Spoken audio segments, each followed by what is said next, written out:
हम यहाँ पर एनसीईआरटी का क्लास 7 का साइंस का चैप्टर न्यूट्रिशन इन एनिमल में जो इम्पॉर्टेंट पॉइंट हैं वो यहाँ पर करेंगे। इसका मतलब है कि जो एनिमल है उसमें न्यूट्रिशन किस तरह से होता है। तो animal gate their food from plant either directly और ईटिंग प्लांट और indirectly by eating animal that eat plant. तो एनिमल कैसे फूड लेते हैं अपना, या तो प्लांट से लेंगे वो डायरेक्टली, या फिर क्या करेंगे इनडायरेक्टली ऐसे एनिमल्स को लेना जो कि खाना जो कि प्लांट पर निर्भर हैं। Animal nutrition include nutrient requirement, mode of intake of food and its utilisation in the body.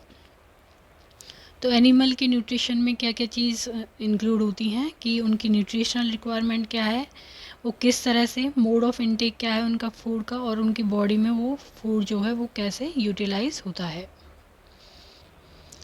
तो सबसे पहले हम यहाँ पर जानेंगे डाइजेशन के बारे में। डाइजेशन क्या है, जो कंपोनेंट ऑफ फूड हैं जैसे कि कार्बोहाइड्रेट है, प्रोटीन है, फैट है, ये इसी तरह से हमारी बॉडी में यूटिलाइज नहीं होते हैं। इनको पहले सिंपलर सबस्टेंस में तोड़ना होता है। जो कॉम्प्लेक्स सबस्टेंस है वो सिंपलर सबस्टेंस में टूटते हैं, फिर ये हमारी बॉडी द्वारा यूटिलाइज होते हैं। तो उसको सिंपलर सबस्टेंस में जो ये कन्वर्ट होते हैं या उसमें बदलते हैं, उसी को हम कहते हैं डाइजेशन। जैसे कि डाइजेशन की डेफिनेशन है यहाँ पे, the breakdown of complex component of food into simpler substances is called digestion.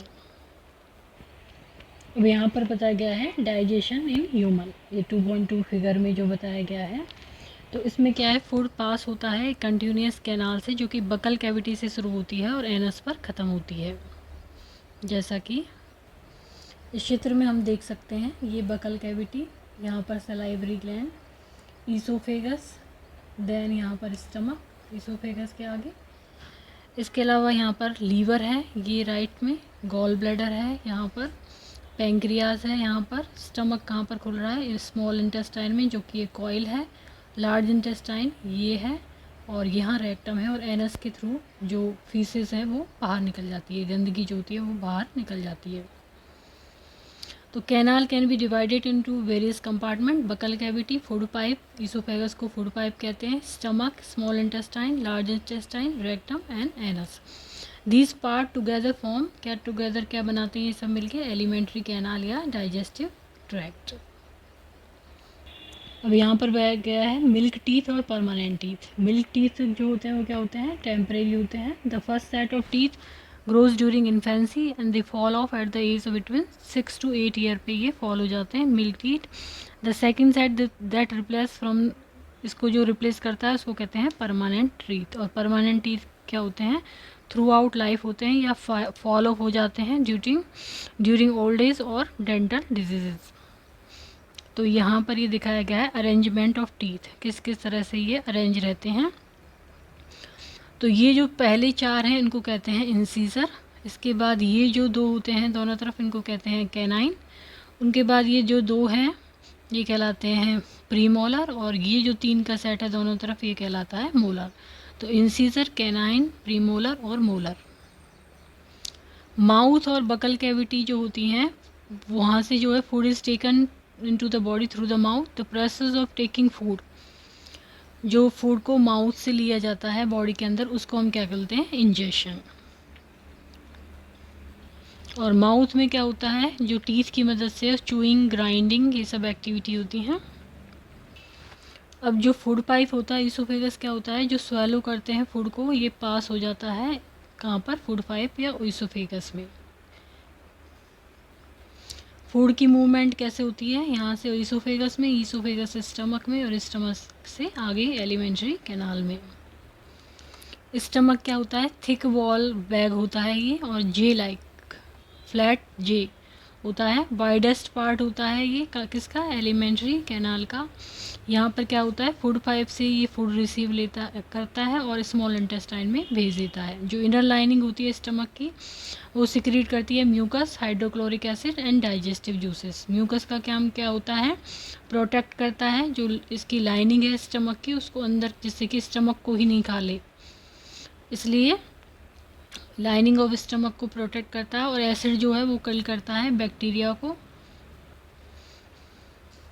और इस तरह का मीडियम बनाता है जो स्टमक एसिड होता है, जो कि फूड को डाइजेशन में मदद करता है।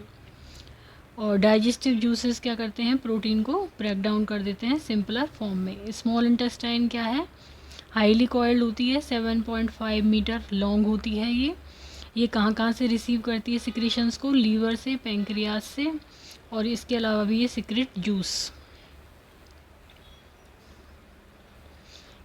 और लीवर जो है वो रेडिश ब्राउन ग्लैंड होती है upper part of the abdomen right side में। ये बाइल जूस जो सिक्रेट करती है, और ये स्टोर हो जाता है कहाँ पर, गॉल ब्लैडर में। और बाइल जूस का काम क्या होता है, फैट के डाइजेशन में प्ले करता है इम्पॉर्टेंट रोल। जो कि पेंक्रियाज क्या है, लार्ज क्रीम कलर ग्लैंड है, located just below the stomach के जस्ट बिलो होती है ये। पैंक्रियाटिक जूस क्या काम करते हैं, कार्बोहाइड्रेट, फैट और प्रोटीन को सिंपलर फॉर्म में चेंज कर देते हैं। तो यहाँ पर क्या होता है, स्टमक के बाद स्मॉल इंटेस्टाइन में आता है खाना। यहाँ पर जूसेस होते हैं जो कि क्या कर देते हैं, फर्दर डाइजेशन करते हैं फूड का। कार्बोहाइड्रेट को शुगर में बदल देते हैं जैसे कि ग्लूकोज, फैट को फैटी एसिड और ग्लिसरॉल में बदल देते हैं, प्रोटीन को अमीनो एसिड में। फिर स्मॉल इंटेस्टाइन में क्या हो जाएगा, एब्जॉर्प्शन हो जाएगा। यहाँ पर क्या होगा, एब्जॉर्प्शन मतलब the digested food can now pass into the blood vessels, जो कि वॉल इंटेस्टाइनल की वॉल में जो ब्लड वेसल्स हैं वहाँ पर ये पास हो जाता है फूड, इसको बोलते हैं एब्जॉर्प्शन। एब्जॉर्प्शन किसकी मदद से होता है, यहाँ पर villi finger like out growth होती है इसकी अंदर वाली लेयर पे, जैसे कि इस तरह से, जो कि इसके सरफेस एरिया को बढ़ा देती है। और हर जो विलाय होता है उस पर नेटवर्क होता है थिन और स्मॉल ब्लड वेसल्स का, और उसकी वजह से क्या हो जाता है, एब्जॉर्प्शन हो जाता है। तो the surface of the villi absorb the digested food, the absorb substance are transported by the blood vessels to different organs में जाते हैं यहाँ से of the body where they are use to build complex substances बनते हैं। पहले तो simpler बने थे, अब कॉम्प्लेक्स बनते हैं ऑर्गन में जाने के बाद, जैसे कि प्रोटीन जो रिक्वायर बाय द बॉडी, और इसको कहते हैं हम एसिमिलेशन। एसिमिलेशन के द्वारा क्या होता है, in the cell glucose break down in the help of oxygen के द्वारा ग्लूकोज ब्रेक डाउन होती है और कार्बन डाइऑक्साइड और वाटर में बदलती है और एनर्जी रिलीज होती है। लार्ज इंटेस्टाइन का रोल क्या होता है, ये 1.5 मीटर लंबी होती है, 1.5 मीटर लेंथ होती है इसकी, और ये क्या करती है, वाटर को एब्जर्व कर लेती है फूड में से, सम सॉल्ट को ऑब्जर्व कर लेती है, और वेस्ट जो है उसको रेक्टम में भेज देती है, और वो सेमी सॉलिड रूप से फीसेस में निकल जाता है। तो the faecal matter is remove through the anus from time to time, this is called egestion. Egestion क्या है, the faecal matter is remove through the anus from time to time. Next है digestion in grass eating animal, जो घास खाते हैं animal उनमें कैसे digestion होता है, जैसे कि काओ, बफेलो।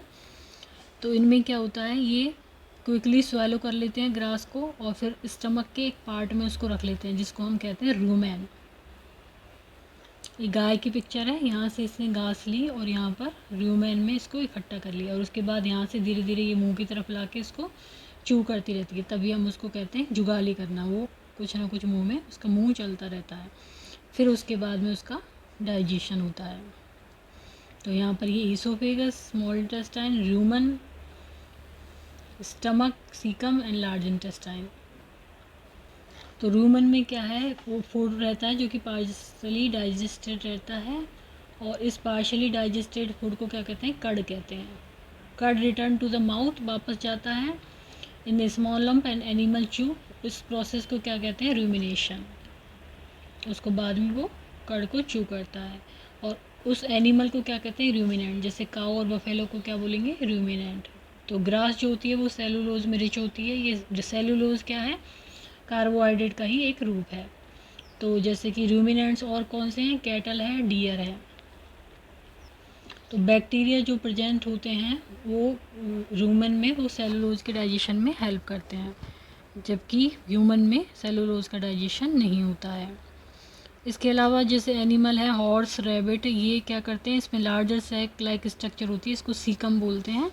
इस ईसोफेगर और स्मॉल इंटेस्टाइन के बीच में होती है। यहाँ पर क्या होता है, सेलुलोज का डाइजेशन होता है, और ये इसलिए होता है क्योंकि इसमें कुछ बैक्टीरिया होते हैं जो कि उसको पचाते हैं।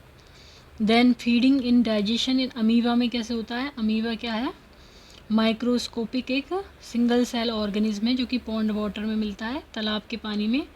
Amoeba has a cell membrane, rounded dense nucleus होता है इसमें, और स्मॉल बबल लाइक वैक्यूल्स होती हैं, जैसा कि इस क्षेत्र में हम देख सकते हैं। ये न्यूक्लियस है। इसके अलावा ये फूड वैक्यूल हैं, ये इजेस्टेड वेस्ट है जहाँ से वेस्ट बाहर निकालता है, और यहाँ पर ये शूडो पोडियम बना लेता है, यानी कि फॉल्स एक तरह से पैर निकाल लेता है जो कि एक मुंह की तरह बन जाते हैं, और यहाँ से फूड पार्टिकल को अंदर ले जाता है।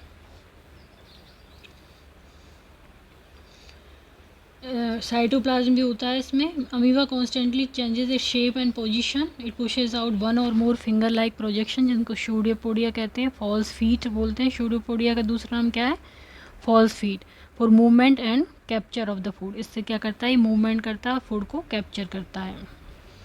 तो फूड को लेके क्या कर लेता है, फूड को ट्रैप कर लेता है फूड वैक्यूल में। यहाँ पर डाइजेस्टिव जूस निकलते हैं फूड वैक्यूल में, और खाने का पाचन हो जाता है। और ये जो खाने का पाचन होता है मल्टीप्लिकेशन में, मेंटेनेंस में और ग्रोथ में काम में आता है, और वेस्ट बाहर निकल जाता है। तो यहाँ पर हमने इम्पॉर्टेंट पॉइंट्स पढ़े न्यूट्रिशन इन एनिमल में। यदि वीडियो आपको पसंद आता है तो इसको